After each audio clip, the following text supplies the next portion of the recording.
Namaste everyone. Namaste Bala.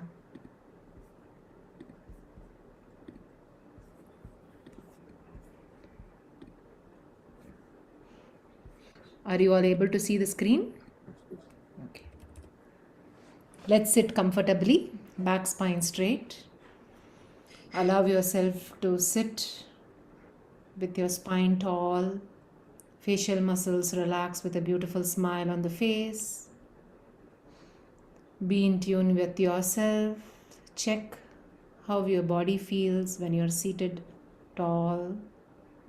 Check your shoulders, your forehead, and the tip of the nostrils.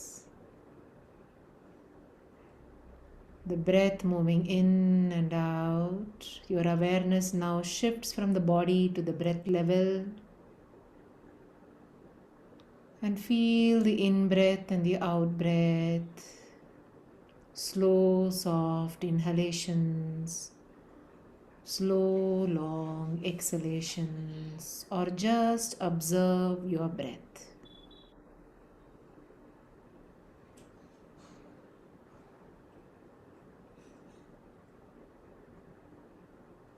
As you observe your breath, your mind calms down. The ripples in the mind becomes little steadier. Visualize a picture of Om with your closed eyes. A beautiful picture of Om. And let's all chant visualizing this picture 3 times. Namaskara Mudra at the heart center.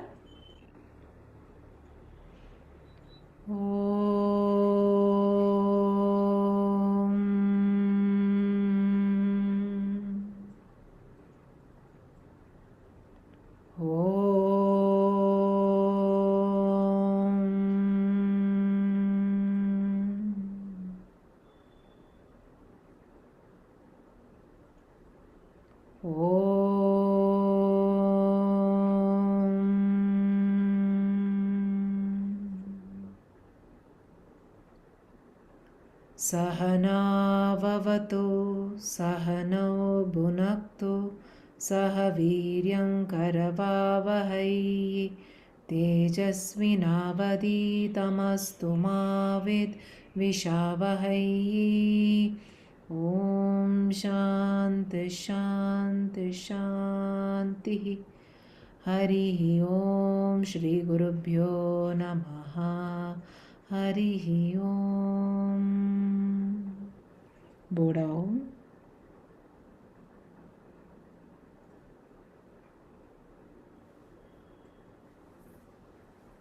Gently blink open your eyes.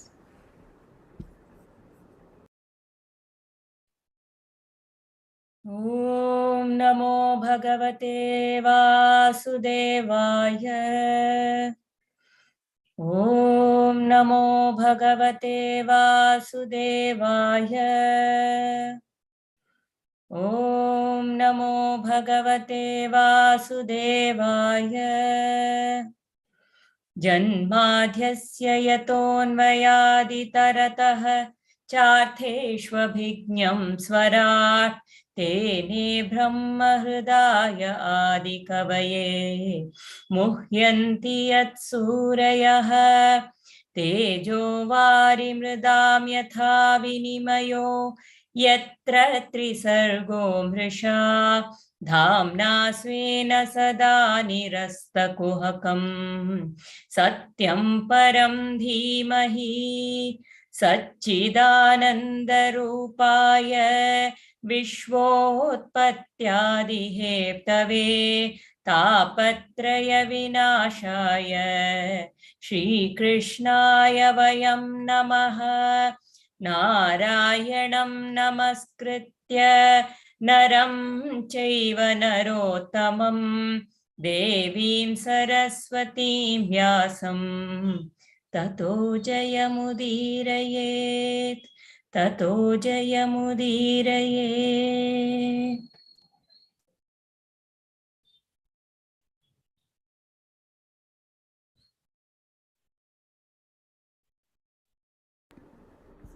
Namaste, everyone.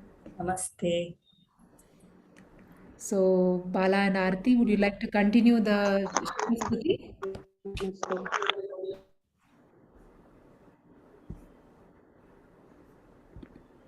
So Sorry. we've been looking at the Shukastuti since last week and a couple of weeks, where Shukhamuni Parikshit asks the question on creation, and then Shukhamuni starts off before answering his humble prostrations at the feet of the Lord. Basically, that is what this whole Shukastuti he is telling. I am nothing. I have nothing. I know nothing. Whatever I am because of you. Just putting it shortly through, and he praises the Lord. He praises all the glories of the Lord through this whole stuti, saying you are beyond the triguna, the sattva, rajas, and tamas. You and each stuti talks about how he is which is what I think we will look at the summary of how he that varnane, he does that description of the Lord, and basically through that he is telling, if whatever you do, if I am not whatever my actions, if I don't place it at the feet of the Lord, even it could be the best of actions, but it will not necessarily have its necessary effect, that it is that yagna that you have offered will not reach its fructification unless it has been offered at the feet of the Lord. As long as it is done as me, the doer, it will not reach the fructification. And one can be the worst sinner, and yet he can, the moment that he realizes and he completely prostrates at the feet of the Lord and surrenders with heart, from the heart, when he does that, all his sins will be gone and he will reach the ultimate. So forgiving he is. All he needs is us to have faith in him, us to surrender to him and be there. And not for his sake, but for our own sake. So, Prabhu, can you please make me a co-host? How he is just have a slide. Okay. How he is our indweller. It is Bhagavan himself who lives in this city of this body is like a city, and it has so many 16 instruments of the karmendriyas, the jnanendriyas, the pancha prana, and the mind, and all that is acting. But he is the indweller in it, and he is the one making everything. He is shining through it, and hence all of these are, the actions are happening. Without him, there is nothing. So Vyasa is telling all this with absolute, imagine, Shukhamuni is the son of Vyasa. He's got it from him. He is all the people in that sage, when he goes there, stand up to Shukhamuni and bow down to him. Great sages, but still he has no sense of doership and he has that absolute surrender. So we will continue and see a glimpse of how he describes the Lord. I think Bala will present that through the stuti. Just a summary of that. And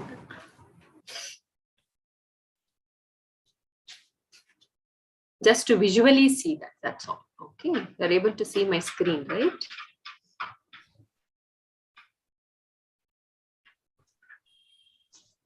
Are you all able to see the screen? Yes. Okay, yeah. So yes, the same thing that Aarti has beautifully, but we thought we will go over the entire Sukhastuti that we have seen. So Shukhamuni starts with the qualities of Bhagavan, right? So through that, we also, when we are meditating on Bhagavan, what all can we meditate on?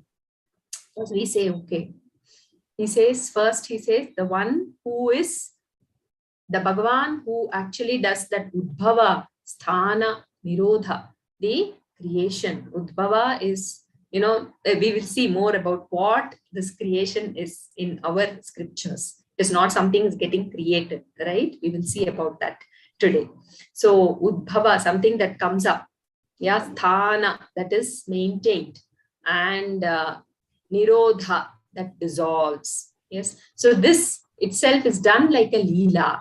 Yeah, that Bhagavan does that. So wherever we are seeing this cycle, which is happening every moment, yes, which is happening every moment. So whenever we are in touch with that cycle, we remember Bhagavan.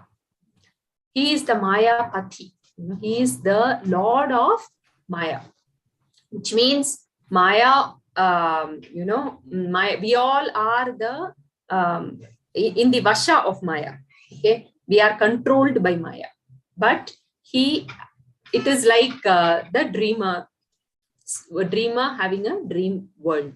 Yes, Bhagavan has done this Udbhava is happening, and how it happens, the way it happens, the director is Bhagavan. So whenever we are seeing some, play within us, around us, instead of focusing on what is happening, when we meditate on Bhagavan, we focus on, what a wonder that he's making all these things happen this way. Enjoy the movie and turn the attention to the director. Antarbhavaya, Antaryaman. So it's not that Bhagavan is somewhere in Vaikuntha or Kailasha. He is within. He is that indweller in everybody. Yeah. And though we say Antaryaman, it is for us to get in touch with the one who is within.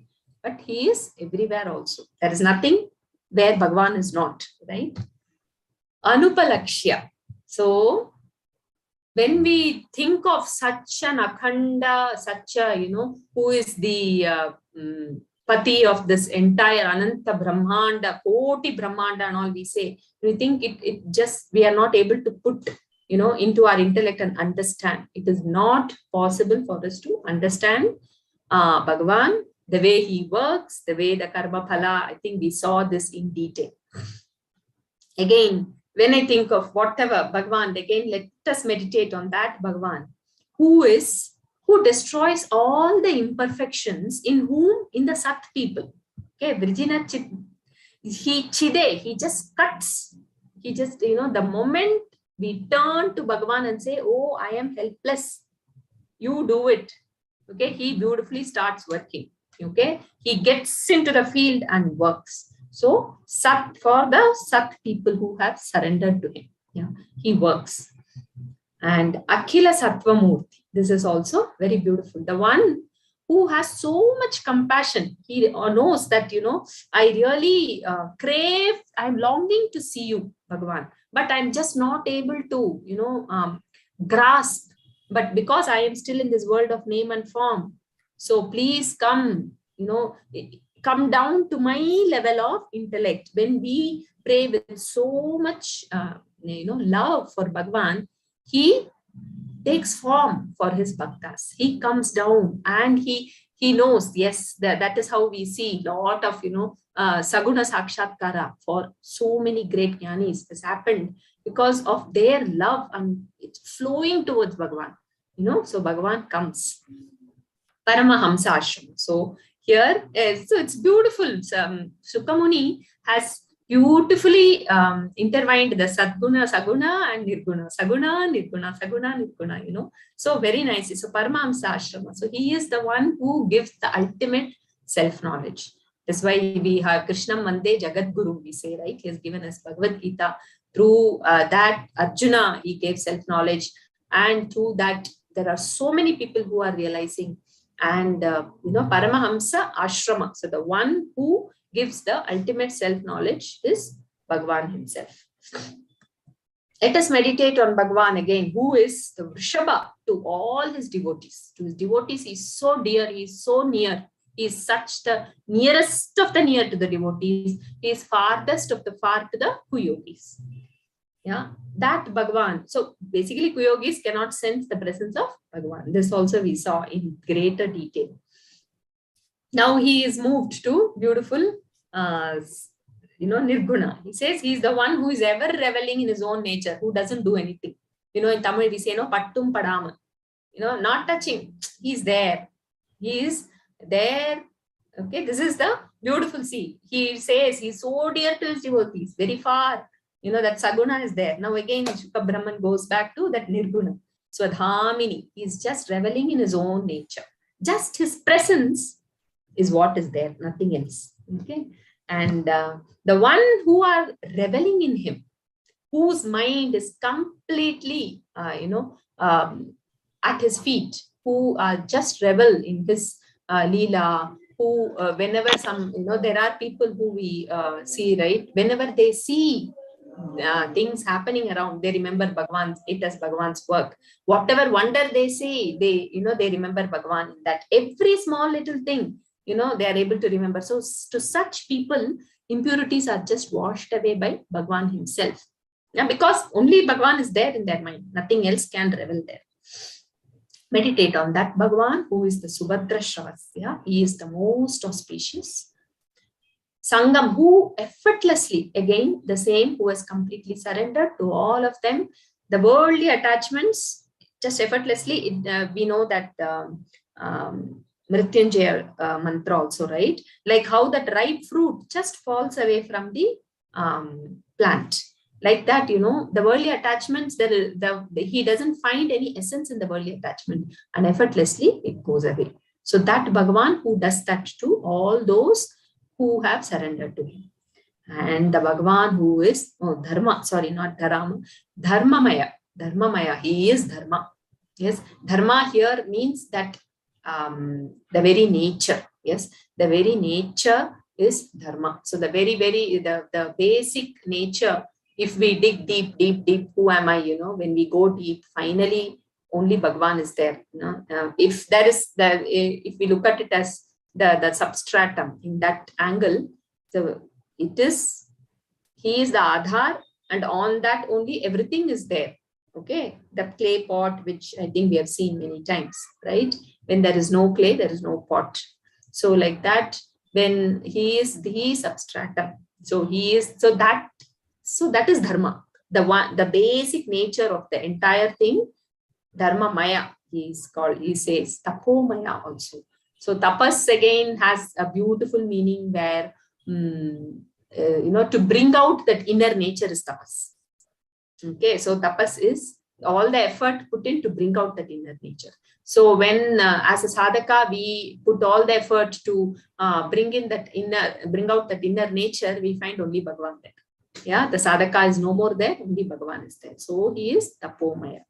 So many, all these things very beautifully he goes on. And he also says, oh Bhagavan, to whom he comes so close to is the one who is always in his Kirtanam, Smaranam, Ikshanam, Vandanam, Shravanam, Arhanam. And he cloaked, yes. And this we have seen in detail, where we live as a complete Arpanam, Arpana Buddhi. Yeah, the entire life is an Arpanam to Bhagavan only. That way, when we live, then Bhagavan comes very close. And at one point in time, we dissolve. That is why he does that as a Maya. He has done a Udbhava of us. He is doing the Sthana of us, and he will dissolve us when we are in that complete Arpanam. And Ashrayam. Yes, he is our Ashrayam. The entire, whatever we see as the world, it comes and goes. The only shelter is him alone. So when we think that way, Bhagavan comes to.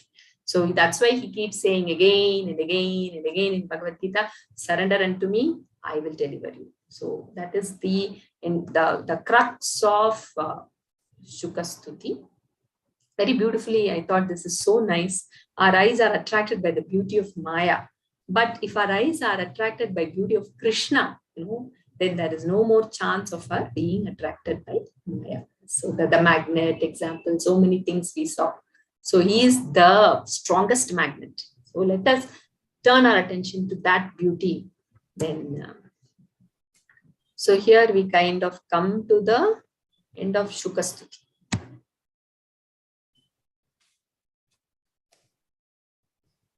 Would like me to go to the Brahma slide now? 1 second. So what happens after us, the Shukastuti?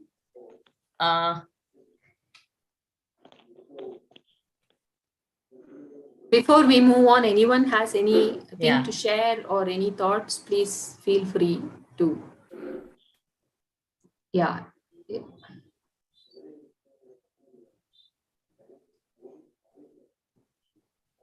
Okay. So now what happened? Okay, Prabha, you speak and then we see. Go ahead.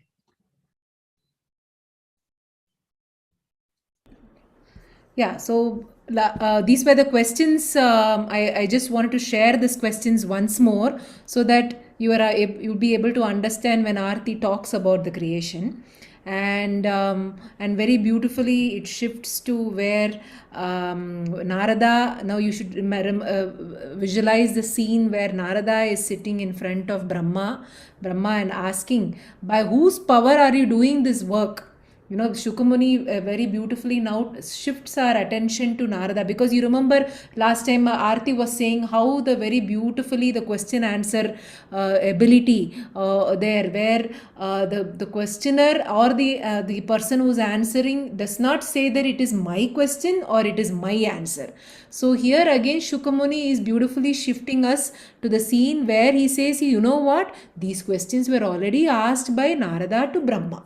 So we are going into that scene. He said when Narada is asking, oh Brahma, I am seeing you tirelessly working. And from who, where are you getting, how are you recharging yourself? Where is your charge?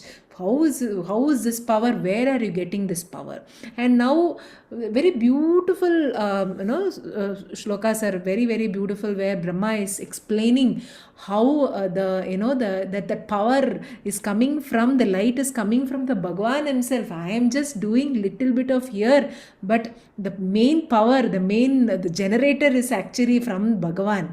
So I am also a kind of a very beautifully created by the thought modification by Bhagavan himself, you know. So this is where the scene comes, where we also told, I think last previous class, I think, where Brahmaji says that, see, the raw materials, only when I have the raw materials I can do something. So where was the raw material? Who created these raw materials so that I could create so many beings in this earth here? And who was the power behind my creation, and I am creating other people? So this is also very, very beautiful, where he says that, array, you know what, I had this raw material in my hand, and that is how I was able to create. There's so many jivas here. So you should remember that I can create because there is light. The light is coming from the Lord. The light is coming from Bhagavan. Because imagine that we have these raw materials, but if we don't have light, will we be able to create something? So much of dependence on the Surya Bhagavan itself, right? So that we are able to do something. The creativity is coming from that. So they say, we have that sprout happened. Somebody says, oh, it just sprouted within me. That idea just came. It is his idea. No, the idea just beautifully came. From where it came? It came from the divine power, the divine universe itself. So that is where Brahmaji, we talked last time about the doer and the non-doer, how we could be away. So this is where Swami Tejamayananda ji explains that where Brahma itself beautifully came. And he explains that is from the navel, from the area of the beautiful creation of Bhagavan, a lotus stalk came. And he again very nicely says, some people it seems used to ask, if a lotus stalk is coming out, won't it sway? You know, these thoughts also come in. I was just thinking, why will this thought also come? But I thought maybe somebody would have asked that thought, won't that lotus sway? So very beautifully he says, array, it is coming from the base of Bhagavan's navel, from the creation there. So won't that be stable? Won't that be sthira there? That sthiram will be very beautifully there. And Bhagavan is seated there in that sthiram sukham asanam there. So Brahmaji is sitting there, and the moment, and it seems it's like a thought modification.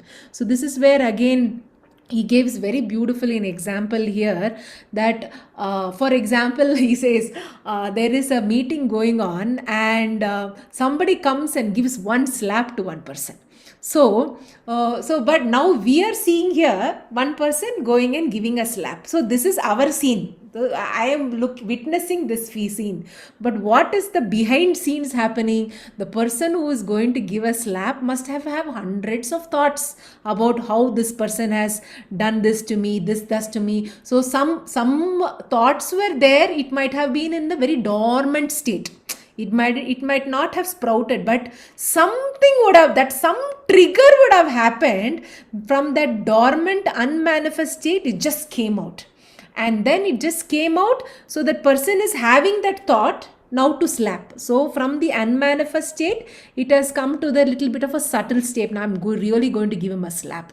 And then from the subtle state, he came and gave a slap. That is coming to the gross state. So we all, every action of ours is all coming from the thought. I'm sure every time we keep reiterating that fact that how the importance of thought is. So again, he here brings back to the thought. The thing is, even if somebody, for here I thought of giving this example here for an artist. If he wants to do some drawing, or he stands in front of the canvas, and then when he stands in front of the canvas, he might be having some thoughts in the head that he would like to draw this. So these are the unmanifest things. That is, some things are going in his head that, okay, I think I will draw dash dash dash on this canvas. So that thought is in the unmanifest states. And the moment then he has he uses his brush and the colors there, and the unmanifest state, the dormant state, suddenly he starts giving shape. Okay, I think, you know what, I will use these colors, and maybe this is the combination I might be using. So it comes to from the dormant unmanifest state to the subtle state, and from there he uses the colors, and then he draws on the canvas, and from that subtle beautiful state he's able to see, that you're able to see in person. That is the gross state. So I just thought that will be a very beautiful way of explaining how the dormant, the unmanifest, and the subtle. Again, this is somebody scolding you. I just thought a common day, because everything, like, we have to keep thinking that Bhagavatam is not something out of the blue. Everything is to be applied in our life, because we should not think 1 hour Bhagavatam finished and go to eat dinner. No, how am I applying this? What are my thought process? What is my dormant thought process? What is my subtle thought process? What are my gross actions? So the Manasa Vacha Karmana so beautifully comes in the creation aspect also. So somebody is scolding. So how many thought process is there in the unmanifest state, in the subtle state, and coming out in our Vak state. So this is where very beautifully it says that sometimes things will be in a very dormant state. So I just showed an example of a volcano. Things are deep inside. By looking at the volcano, you never know that volcano has such potential to create, to release that much of lava and magma or whatever it is called. But when you see a mountain, it will look like a very normal, ordinary mountain, right? But so much of potential is there deep inside in the unmanifest state. It's like a seed which could grow to a banyan tree. So that is where we have to remember that it seems a thought modification of Bhagavan. From the navel came the lotus stalk, and the moment Brahma came out, he didn't know first what he's supposed to be doing. It seems he was looking around for some thing, because you imagine he is the first person there, right? If you visualize, he is in a lotus stalk sitting there. He's just looking around what to do, and it seems some sound came, tapa tapa tapa, and that when sound came, he understood that it is the sound. It is this which he's supposed to be doing. So no analyzing, no questioning, nothing. So tapa tapa tapa. Okay, what is tapa? That is, let me single pointed contemplation on Bhagavan, and that is how it seems he got his beautiful answers. And that is where I would move on to Aarti, where what is this slide? Sorry. Yeah. So move on to Aarti here. Yes. Before we delve into the creation aspect, just one thing, let us all, because we have done this Sukha Stuti in detail, no? So remember the Udbhavasthana Nirodha Leela. Yes, we are now looking at the Udbhavasthana Nirodha Leela of Bhagavan. So as we are going through this, let us in our, in a one corner of the mind, remember the one who is doing this. That is the entire idea. The idea is not to get caught with this subtle gross. Okay, the idea is to know this it through a very minimal, I don't know, minuscule percent only. Okay, and wonder at, oh wow, that is the entire idea. When we, before we delve into it, let us have in the corner of the mind our Bhagwan.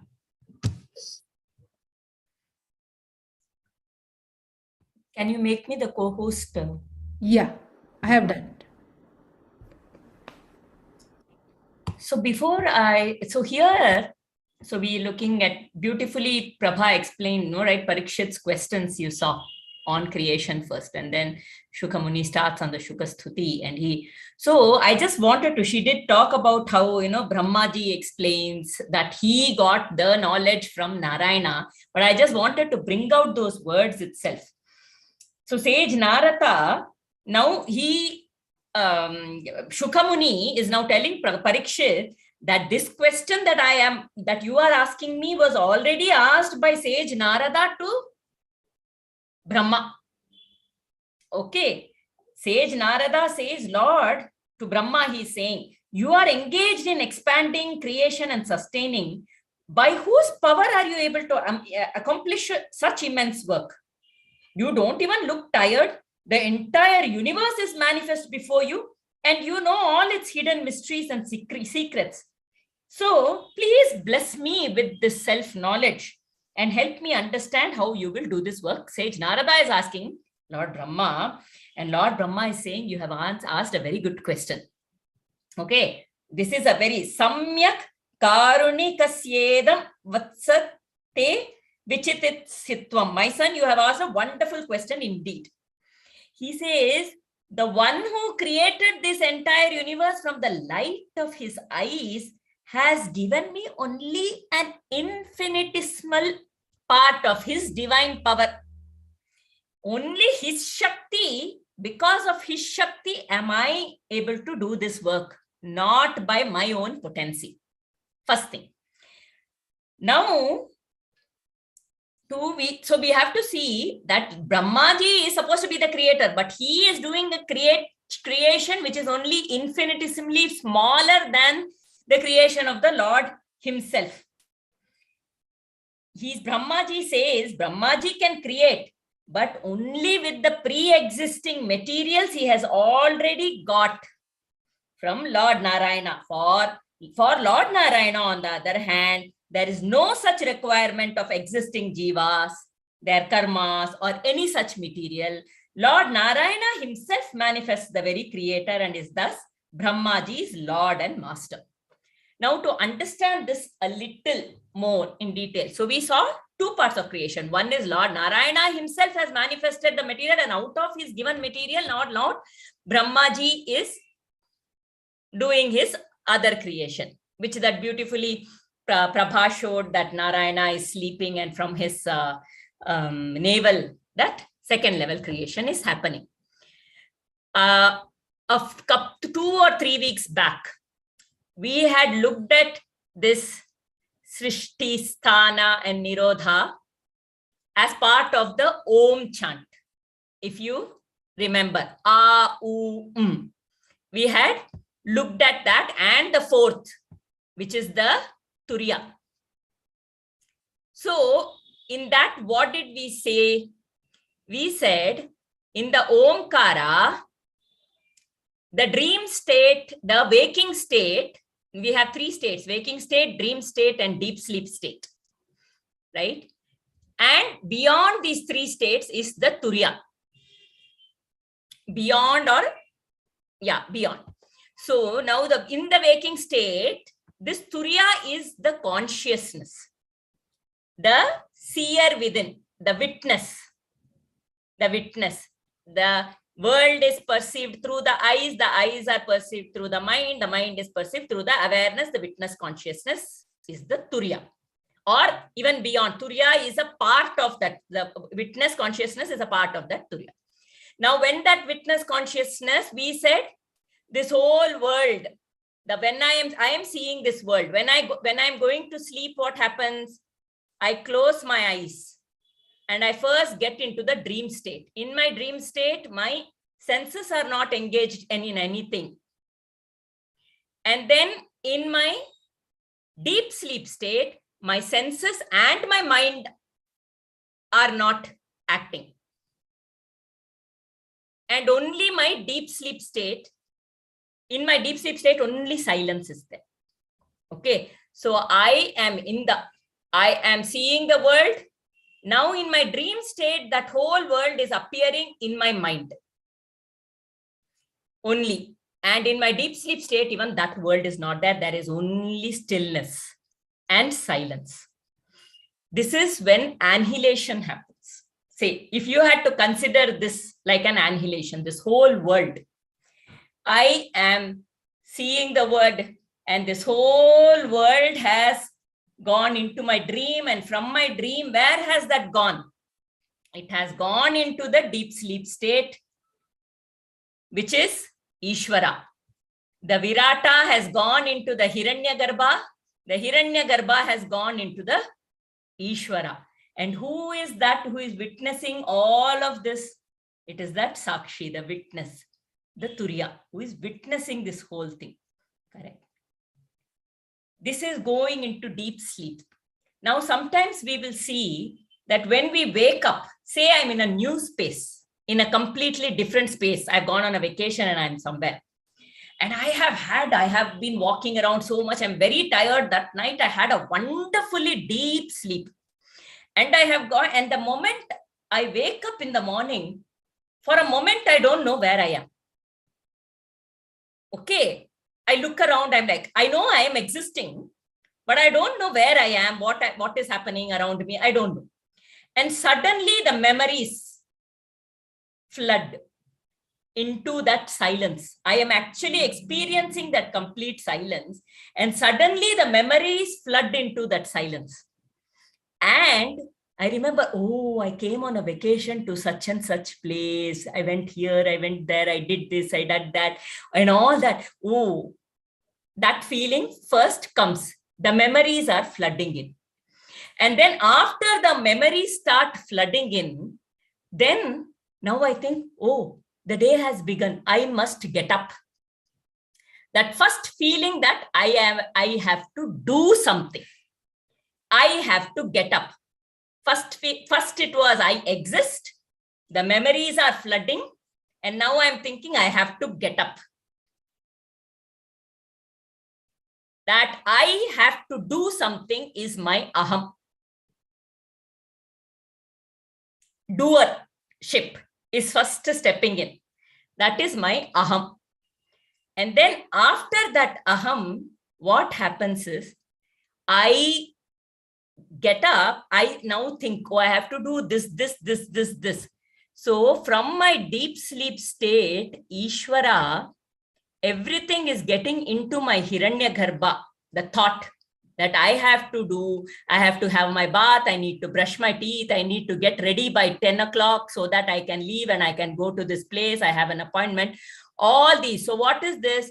From this deep slate, it was all those thoughts were in the enter into the Hiranyagarbha, the subtle state, as thoughts.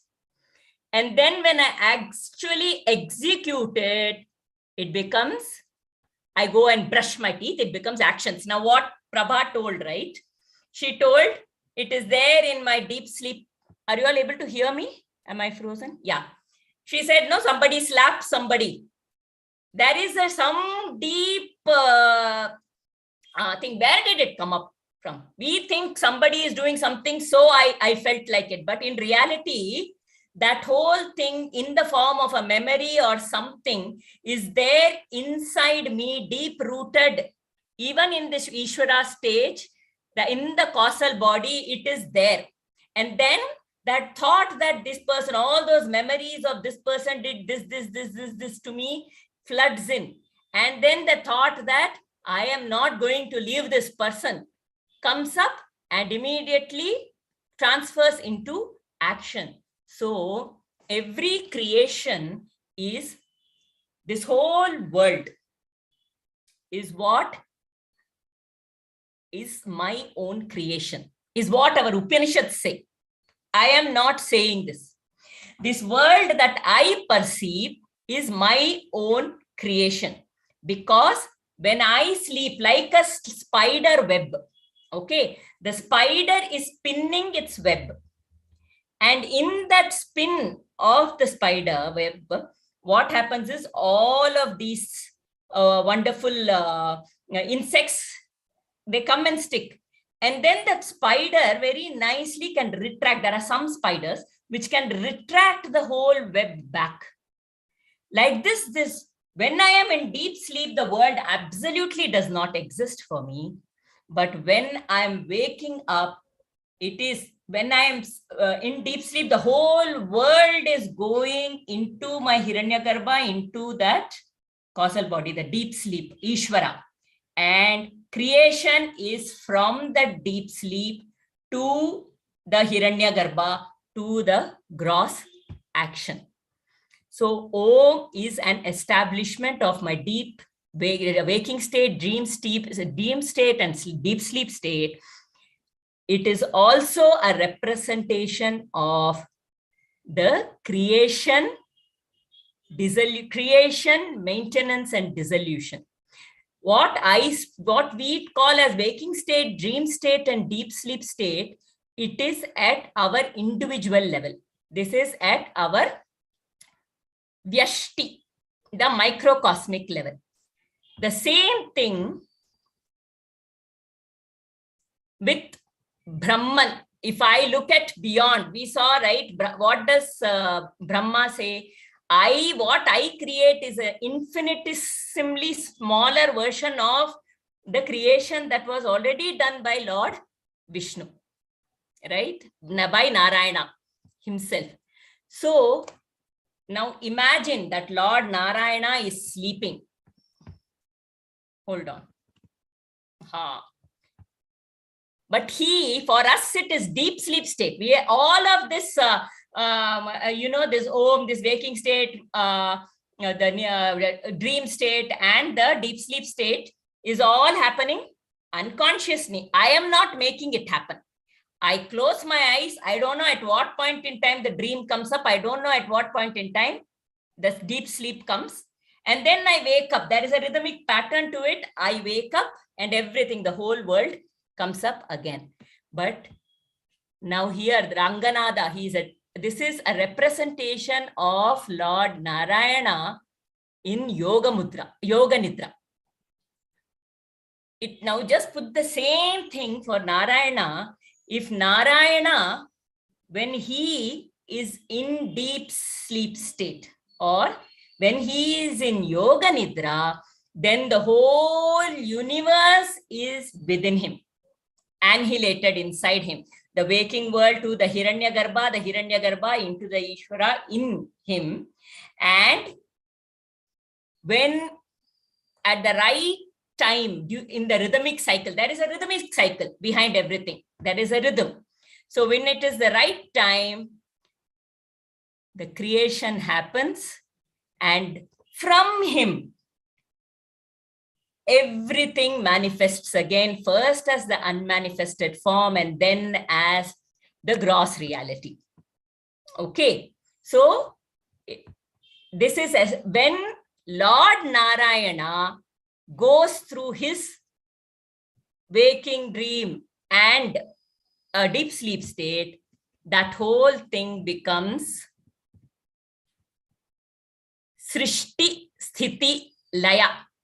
Srishti, is represented by which is Vishnu. Sthiti is represented by U, and Laya is represented by Now, again, we have to see that Lord Narayana, all these are just stages which Bala was very nicely brought out, right? She said there is, we are in our deep sleep state, we are in our dream state, we are in our waking state. But through all of this, who is the constant? The constant is the witness, the Turiya. He is the only constant. This is the whole Srishti. Even today, I'm going to bring this to relevance of today. If you see that this Srishti is at a Yashti level, at my microcosmic level, this world is my creation based on the kind of thoughts I have. Prabha just also brought it out. This whole world is a microcosm of the kind of a world is created by my thoughts. So when you say creation, we are creating, whether it is creativity or the creation is happening at an everyday level, and the world is what I see. To bring it to a relevance. Now, Lord Narayana's Srishti is like the Google. But out of that Google, I am like that user in the Google. I have access to a part of that Google. Google has the information of all the minds in the world, many minds in the world. But I will have access to a part of that. I know only certain things, so I will go and Google only that, right? Whereas the Google has so many things like that, the Srishti has so much.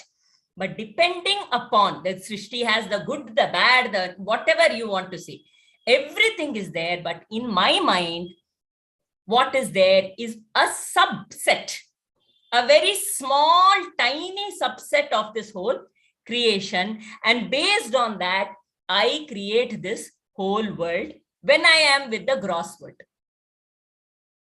Okay, so if I had to look at this, everything that I think, is there a choice when we do this creation? So within me, in that deep sleep state,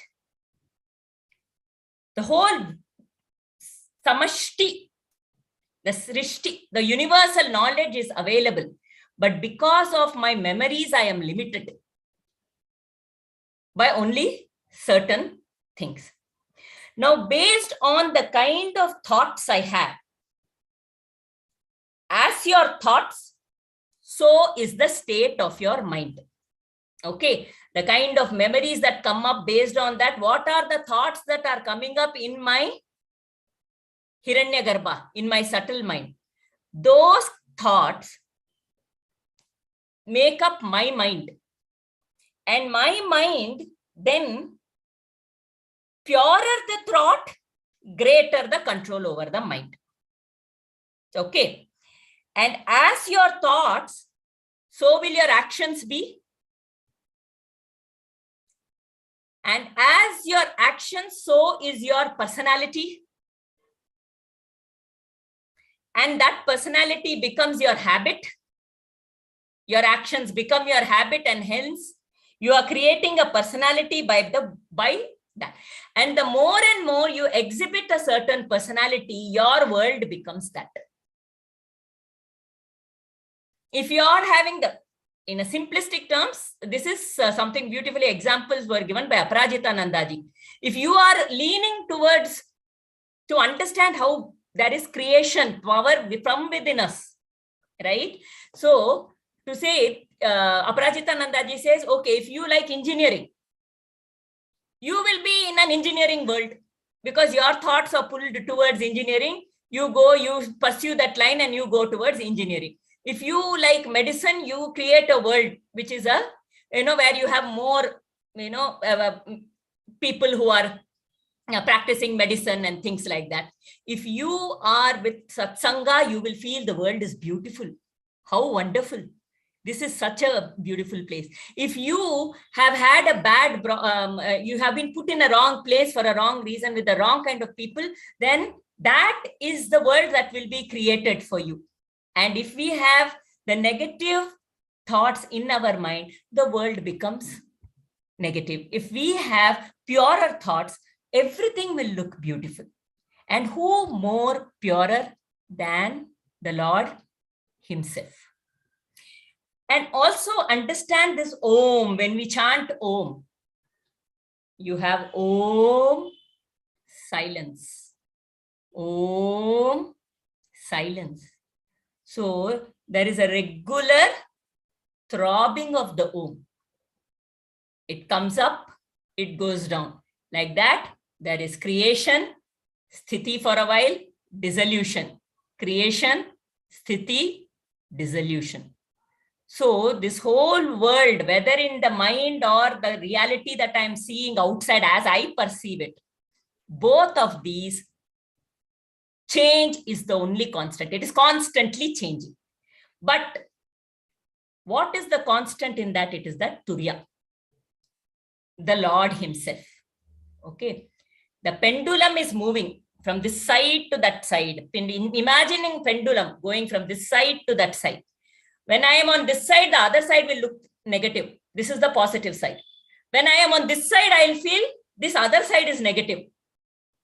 And I am going like this, I am going like this. It looks like constantly changing.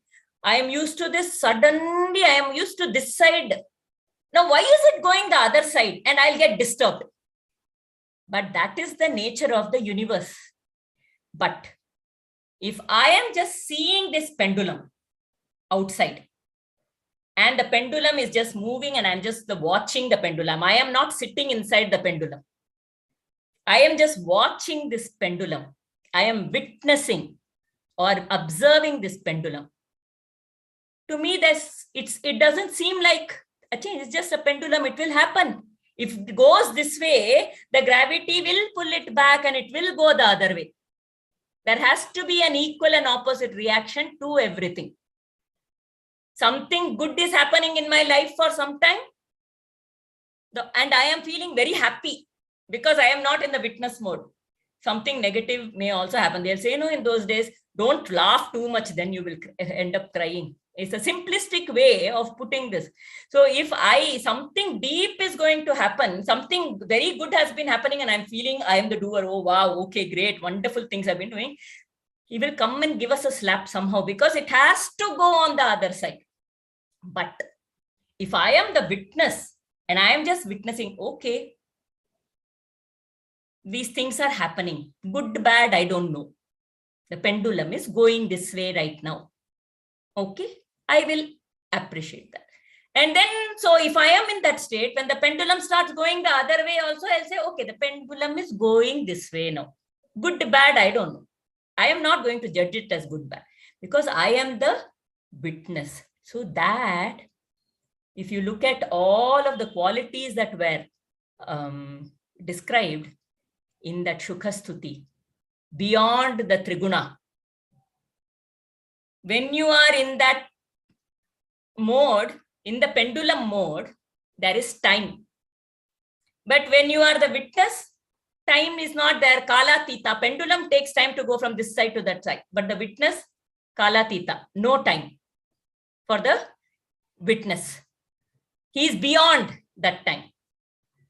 Right? Gunatita, changeless. He is changeless. The pendulum is changing, but he is changeless. The pendulum is limited, but he is unlimited. So the witness consciousness that I am experiencing is an that word is beautiful. Infinite, simile, whatever that word is. Very small part of the Srishti, of the Lord's consciousness. His consciousness is everywhere. And in that Srishti also we have to understand, though we see one single Brahma coming out of his navel, in fact, they say there are so many Brahmas coming out of each pore of him. So there are so many Brahmandas that are created. And Lord Brahma is telling, I have created everything. So Lord Narayana doesn't need anything to create, but Lord Brahma needs that raw material that was given by Lord Narayana. Only then he has to create. Similarly, we have even more smaller portion compared to even Brahmaji and our creation. We are borrowing that creative power from the Lord Narayana. Without his creative power, we are nothing. There is nothing, everything that I am doing. So when we say I am nothing, I have nothing, I do nothing, it is not just like that, some fake humility. It is truly that the Narayana's will is here, the Narayana's Srishti is here, and I am using one very small speck of stand or that much amount of his creation and further whatever. So can I take credit? I can only thank him for being the instrument in this whole thing. So when Shukadeva is telling I am nothing, everything is him, it is not coming from some fake humility, it is coming from deep knowledge. That I am just, Brahmaji himself is telling it has come from him. So there is one beautiful story. Any questions still here? I want to establish this thing. Yes, or anybody wants to act a little more. I think it went on to be a monologue for a while. Yes, Balambika. Bala. Just few things so beautifully explained. So as you were explaining, few things came to my mind. Can you go back to the Ishvara? Yeah. So very beautiful, right? This whole thing is. So we saw Bhagavan as the Mayapati, and we are the Maya Dasa. Okay, we are the slaves of Maya, actually speaking. So we all saw at the individual level, right? The deep sleep. So it is that consciousness which is always there, just like the silence which is always there, right? Even in the akara, silence is there. Ukara, silence is there. Silence is there, and then only silence. Again, silence, silence. So from the silence, it comes up and goes back to silence, but silence is throughout there. Like that, Bhagavan is there. So when he is doing that srishti, let's project, because of our intellect, we can project the same thing. He is the deep sleeper, he is the dreamer, he is the waking. So in waking state, okay. So in that yoga nidra is the time when, say, that sustenance is there. Okay. So when in that state, at his level, he orders Maya. He's the one who creates Maya too. Okay. He brings in these laws of this entire creation. He has control over his dream. He knows, he decides what to dream. Yeah. And he decides how his dream is going to work. Some pattern, some laws he puts in, that those we call as laws of nature, right? Those things that Aarti was sharing, right? The thoughts, the power of thoughts. So those are the laws of this Maya Shakti. Okay. And he puts those laws. And he can change these laws anytime he wants, because it is his. Okay. That is what Krishna actually beautifully, we see it in Kurukshetra also. For us as an individual, okay, what is it for us is, first of all, we are in the conditioning that I am this individual. Okay. So when I am within this conditioning, I have this reality. Okay. So this entire thing, how I dream, how my waking state is going to be, all this comes within the laws of the Maya. Okay, whatever Maya laws God has established, okay, our individual things works within that law only. Just like, everything in earth, it follows the gravity, isn't it? Whatever is there, Newton's third law, we know those three laws, whatever those laws that scientists have established, that is how it happens. Like that, there are this Maya Shakti. That's why we say it's a Shakti. It's a very vibrant Shakti. It's not something dormant. It is a vibrant Shakti. And, it works. So he has established those laws. And how we live is driven by those laws. Okay. So what is it that I have then? As an individual, do I have anything? Am I just a puppet? Yes. In truth, yes, we are puppets. But right now I'm conditioned as an individual. I think I still do not have that, I am nobody. I have not reached that state. Yeah. So I'm only practicing out of whatever knowledge we are gaining right now. So when I'm an individual, what is it? He says, an apparent choice is given.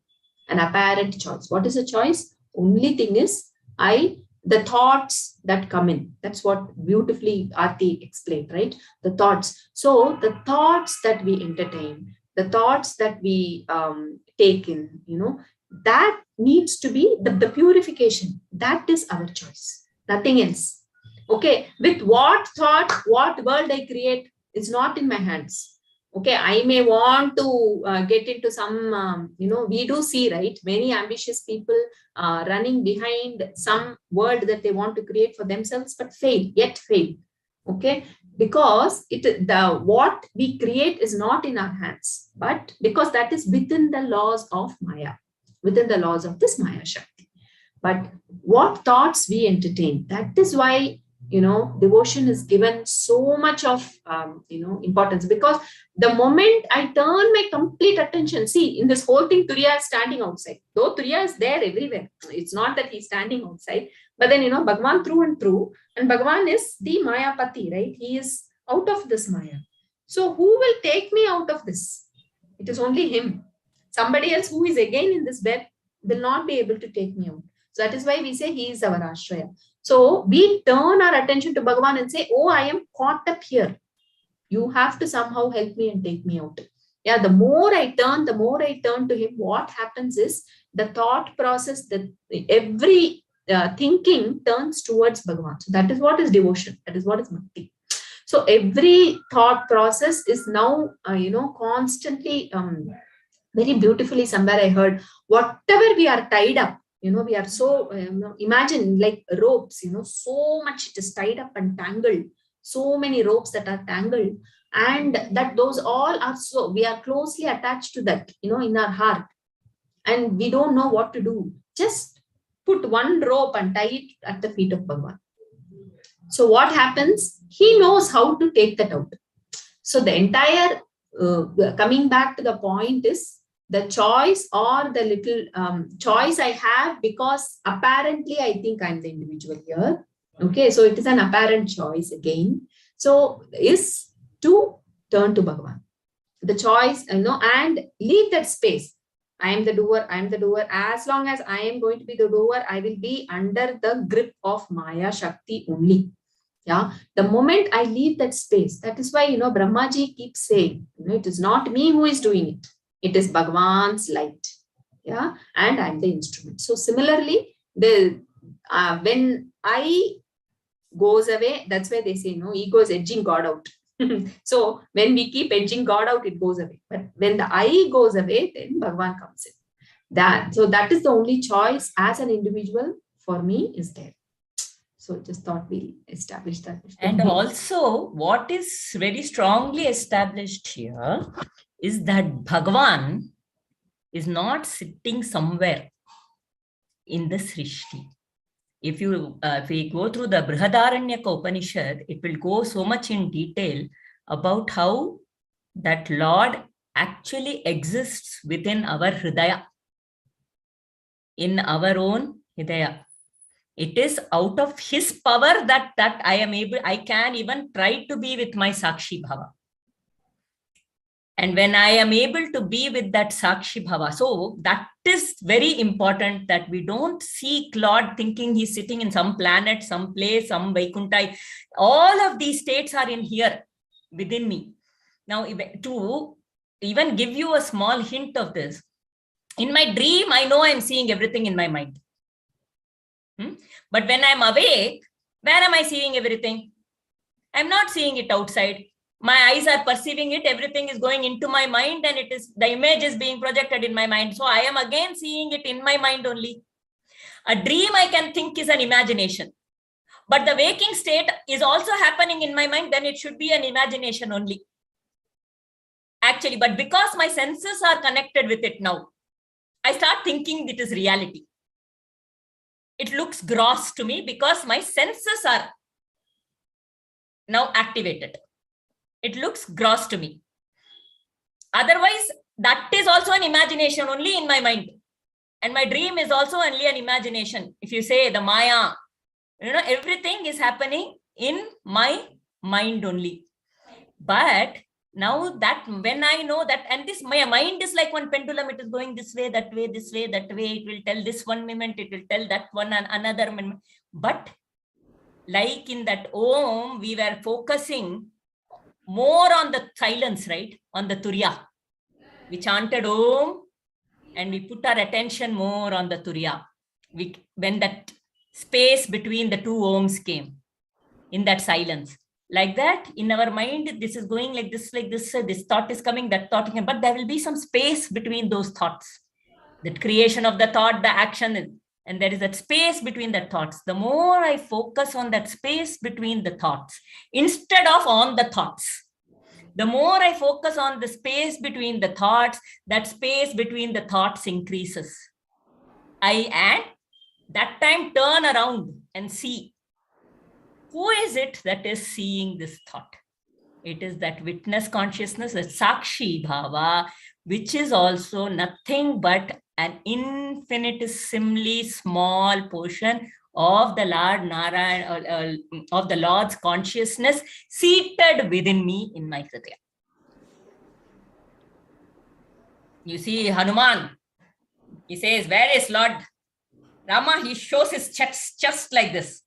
The Lord is seated in our chest, in our Hridaya here, right in the middle, right? And outside, this was the beautiful talk by Aparajitananda ji. His talk said, how to find peace in a peaceless world.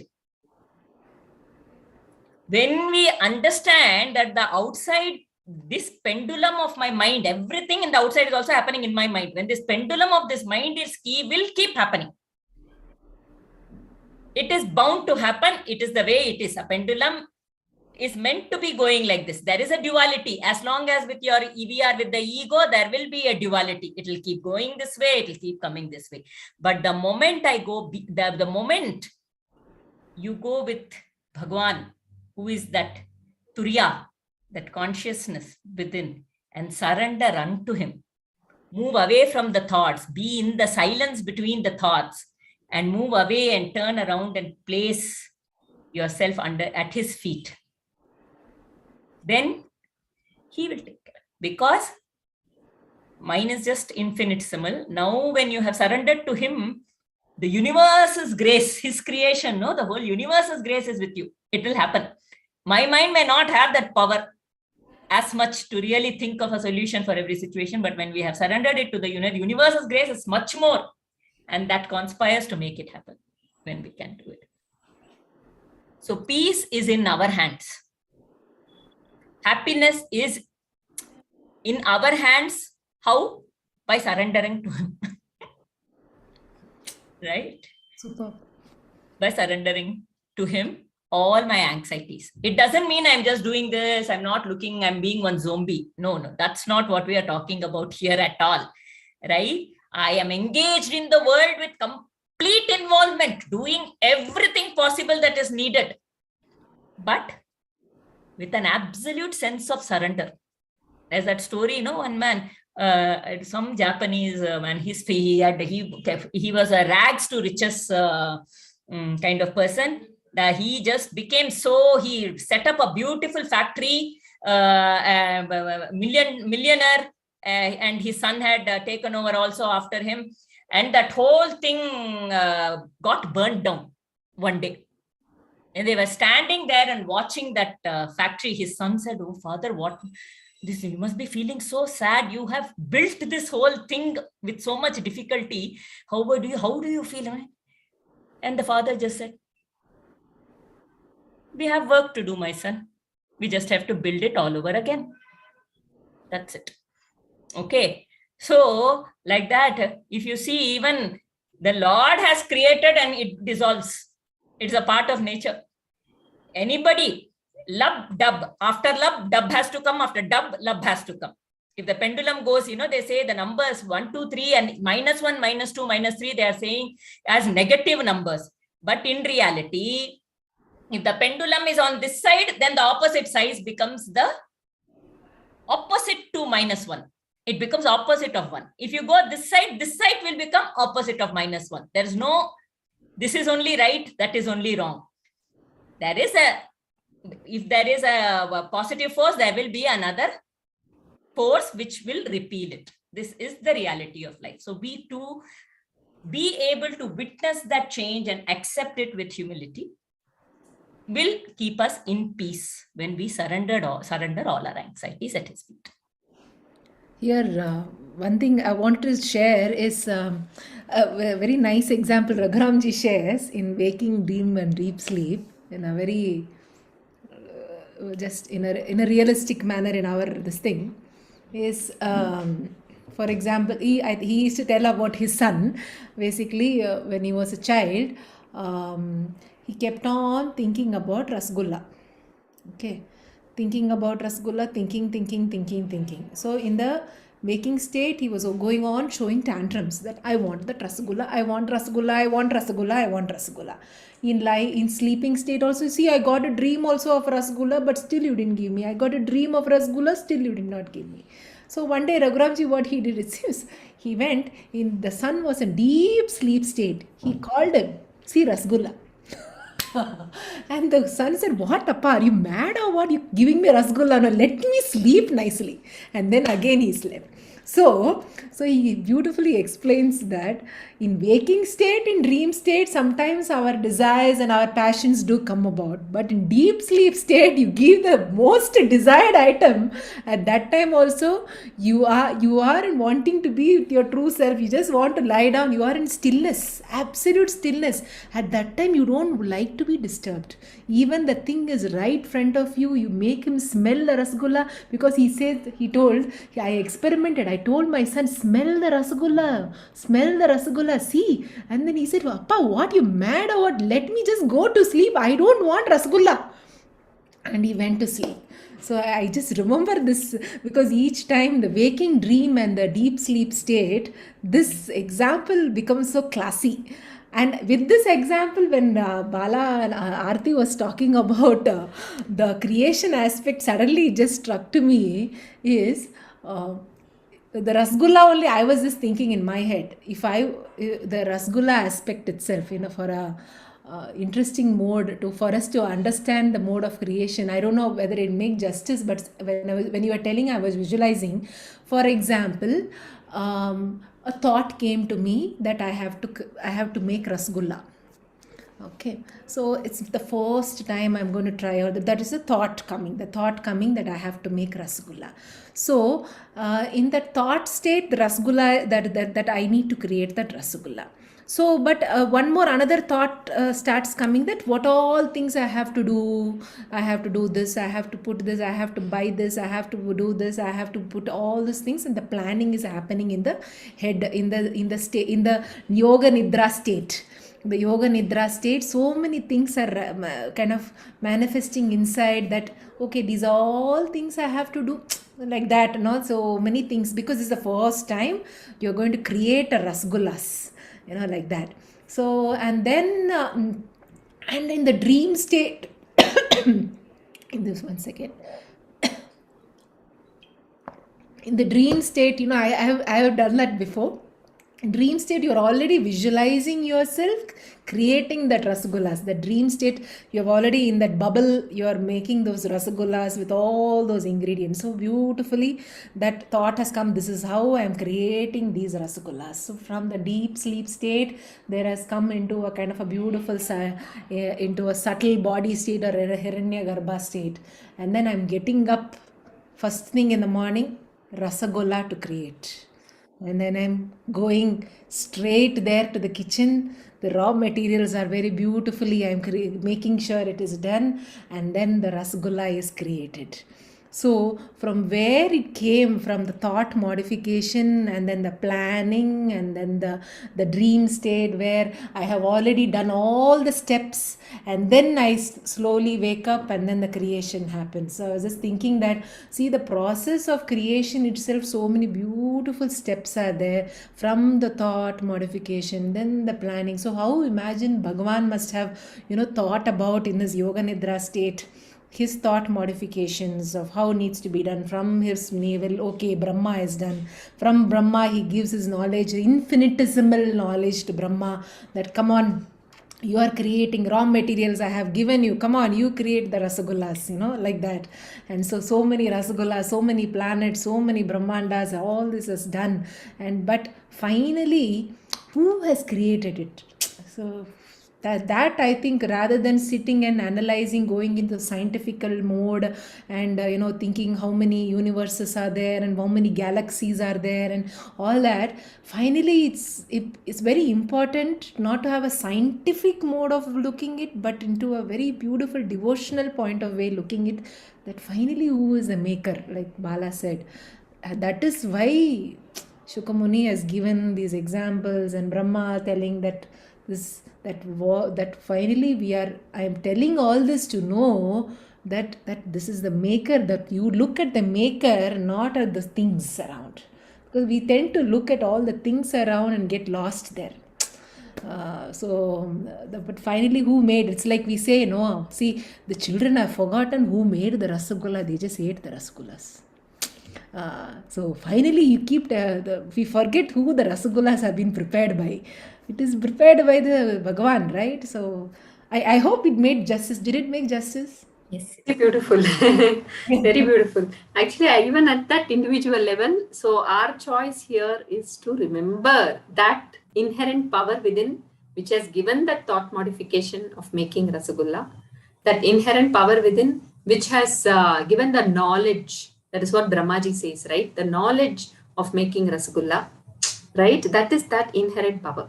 So without that inherent power, we actually, this body is matter. Yes. Thought is matter. Okay, if we say everything is matter only that power is active. So Just like if you look at water, in its grossest form, it will be ice. Okay. In its grossest form, it is ice. And then in its subtler form, it is water flowing. Okay.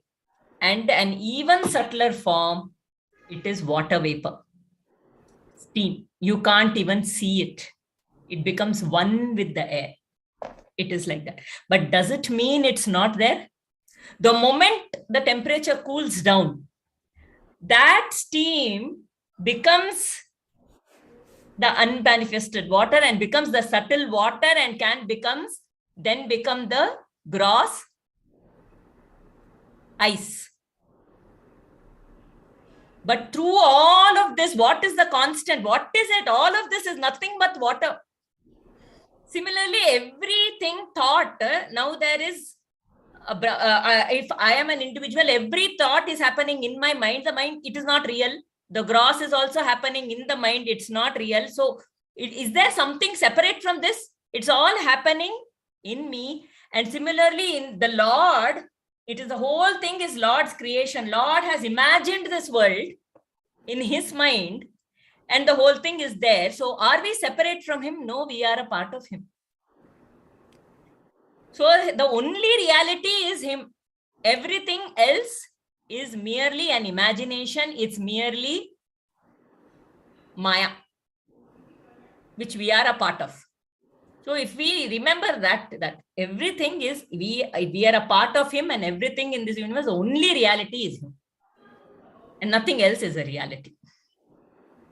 Even though I may feel it's very real, but it is only happening here. that's beautiful, yeah. The last example, which we usually share with children, no? It is, the entire thing is Bhagavan's dream. It's an analogy. That's all, When I dream, there are so many dream characters. Okay, like that. We all are one small character in his dream. Yeah. But he has complete control over his dream. He has created the way how it has to work. And that is a beautiful rhythm in which this dream is working.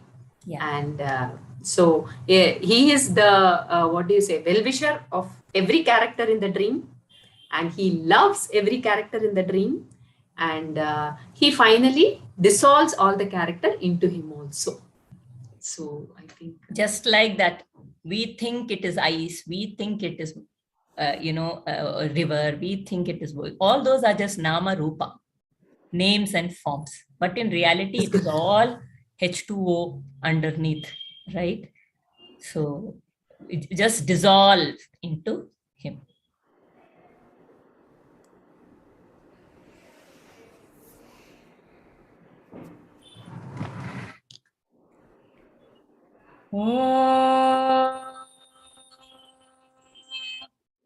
पूर्णमद पूर्णमिदं पूर्णात् पूर्णमुदच्यते पूर्णस्य पूर्णमादाय पूर्णमेवावशिष्यते सर्वे भवन्तु सुखिनः सर्वे सन्तु निरामयाः सर्वे भद्राणि पश्यन्तु मा कश्चित् दुःखभाग् भवेत् ॐ शान्ति शान्ति शान्तिः हरिः ॐ श्रीगुरुभ्यो नमः हरिः ॐ